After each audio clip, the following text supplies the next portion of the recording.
एक समय की बात है। वृंदावन में एक गरीब कुम्हार रहता था जिसका नाम माधव था। माधव राधा और कृष्ण का परम भक्त था।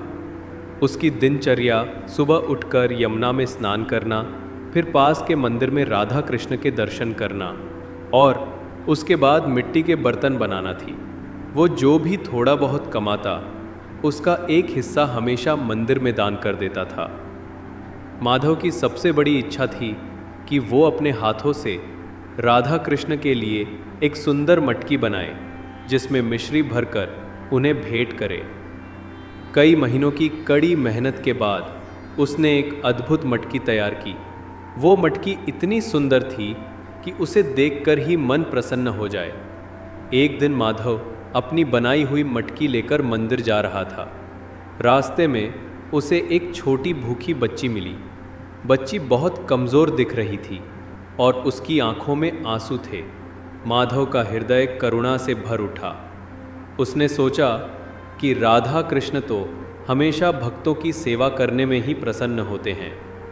बिना कुछ सोचे समझे उसने अपनी वो सुंदर मटकी उस बच्ची को दे दी ताकि वो उसमें कुछ खा सके। जब माधव खाली हाथ मंदिर पहुंचा तो उसका मन थोड़ा उदास हुआ। उसने सोचा कि वो राधा कृष्ण के लिए कुछ ला नहीं सका। तभी मंदिर के पुजारी ने उसे बुलाया और कहा, माधव, आज सुबह जब मैं मंदिर में आया तो मैंने देखा कि राधा और कृष्ण की मूर्तियों के पास एक सुंदर मटकी रखी हुई है और उसमें मिश्री भरी हुई है। ऐसी मटकी तो मैंने पहले कभी नहीं देखी। माधव हैरान रह गया। उसने तुरंत समझ लिया कि ये सब राधा कृष्ण की ही लीला है।